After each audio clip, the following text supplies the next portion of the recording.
Hello friends. मैं जिस topic पे आपको बताने जा रहा हूँ वो ये है टाइम फ्रेम कि आप ट्रेडिंग में कौन सा टाइम फ्रेम का इस्तेमाल करेंगे जिससे आपकी एक्यूरेसी बेस्ट होगी और बेस्ट रिजल्ट को आप प्राप्त कर सकेंगे। इससे पहले अगर आप इस चैनल पे न्यू हैं तो ये मेरा चैनल है जिसे आप सब्सक्राइब कर लें और बेल नोटिफिकेशन दबा लें जिससे मेरे द्वारा बनाया गया वीडियो आप तक सबसे पहले पहुंच सके। तो चलिए दोस्तों शुरू करते हैं कि टाइम फ्रेम क्या होता है। दोस्तों टाइम फ्रेम को समझने से पहले मुझे ट्रेडिंग समझना होगा कि ये कौन सा मैं ट्रेड करता हूँ, क्योंकि ट्रेडिंग का भी कई सारा पार्ट होता है, जैसे कि इंट्राडे ट्रेडिंग होता है, पोजिशनल ट्रेड होता है, स्विंग ट्रेडिंग होता है और लॉन्ग टर्म ट्रेडिंग होता है। तो सभी के लिए अलग अलग टाइम फ्रेम का यूज किया जाता है। अगर इंट्राडे की अगर मैं बात करूँ तो इंट्राडे में ट्रेंड को समझने के लिए मुझे डे टाइम फ्रेम ज़्यादा ज़रूरी होता है। और मुझे जब मैं day time one day time frame को देखूंगा तो मुझे इससे इसका मतलब वो ट्रेंड पता चलेगा कि मार्केट जो है वो अपसाइड है या डाउन साइड है। फिर उसके बाद मैं उसको 15 मिनट पे देख लूँगा कि 15 मिनट में वो क्या कर रहा है। 15 मिनट से मुझे ये पता चलेगा कि दिन भर का वो क्या मोमेंटम कर रहा है।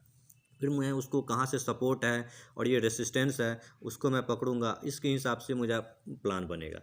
और अगर मैं स्विंग ट्रेडिंग करता हूँ तो स्विंग ट्रेडिंग के लिए मुझे एक सप्ताह तक देखना पड़ता है, 2 से 3 दिन तक। तो मैं किसी भी स्टॉक का मतलब 1 वीक का पैटर्न देखूंगा कि 1 वीक जो होता है वो आपको स्विंग ट्रेडिंग के लिए होता है। स्विंग ट्रेडिंग में उस स्टॉक को मैं खरीदते हैं जो कि कम से कम मैं 1 से 5 दिन तक के लिए रखा जाता है। तो उसे आप वीकली चार्ट पे देख के आप उसमें इंटर कर सकते हैं अगर ब्रेकआउट मिल रहा है तो। इसके बाद हो जाता है दोस्तों मंथली पे। मंथली पे अगर मुझे कुछ ऐसे स्टॉक को खरीदना है जो कि मुझे मतलब 10 दिन से मतलब 2 से लेकर के 1 महीने 2 महीने 6 महीने तक या रखना है, तो उसके लिए मैं मंथली चार्ट को देखता हूँ। अगर आप मंथली चार्ट को देखेंगे तो इसे देखते रहेंगे, यहाँ एक अच्छा सा ब्रेकआउट मिला है और इस ब्रेकआउट पे जब आगे भागा है मार्केट तो वहाँ से लगातार ऊपर ही जा रहा है। तो इस प्रकार से जब मैं ट्रेडिंग करूँगा और उसकी एक्यूरेसी को मैं देखूँगा तो मेरा ज़्यादा होगा। अगर मैं टाटा मोटर्स की शेयर को अगर मैं स्विंग ट्रेडिंग के लिए देखूँ तो सबसे प्रथम मैं इस पे क्या करूँगा, आपको वीकली चार्ट पे देखूँगा कि ये वीकली चार्ट पे क्या कर रहा है।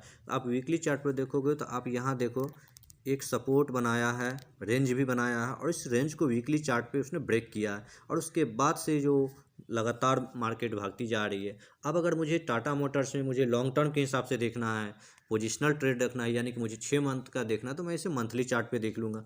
मंथली चार्ट पे भी अगर आप देखोगे दोस्तों तो यहाँ एक ब्रेकआउट मिली है और इस ब्रेकआउट के बाद जो शेयर है वो आगे ही भागती जा रही है। अगर इसे मैं डेली चार्ट पे देखता हूँ तो डेली चार्ट पे क्या है, डेली चार्ट पे भी एक रेंज मतलब एक तरह से ये अप ट्रेंड में ही दिखा रहा है। तो इस प्रकार से मेरे ट्रेंड को सही से आइडेंटिफाई करके मैं किसी भी ट्रेड को बेस्ट रिजल्ट प्राप्त कर सकता हूँ और उस ट्रेड में मैं अच्छा प्रॉफिट बना सकता हूँ। तो आप जब इस प्रकार से चार्ट रीडिंग को देखेंगे कि किस प्रकार से इसको चार्ट रीडिंग को देखा जाता है, कब ट्रेड लिया जाता है, कौन से ब्रेकआउट पे किया जाता है, तो फिर आपकी जो एक्यूरेसी होगी ना सर वो कहीं बहुत ज़्यादा एडवांस लेवल पे पहुंच जाएगी। फिर आप इस मल्टीपल टाइम फ्रेम पर जब आप चार्ट को स्टडी करोगे तो वो आपकी एक्यूरेसी अच्छी बनेगी और आप अपने ट्रेडिंग लाइफ में आगे बेहतर कर पाओगे।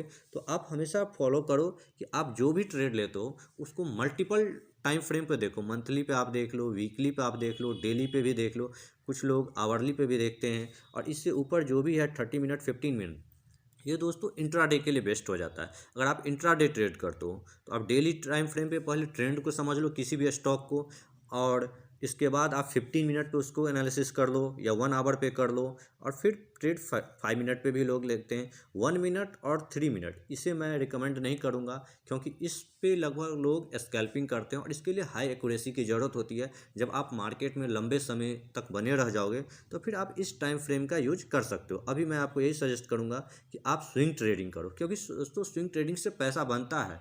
आप किसी भी चार्ट को वीकली पे एनालिसिस कर लो, फिर डेली बेसिस पे उसे आप बाई करो और फिर आप होल्ड करो।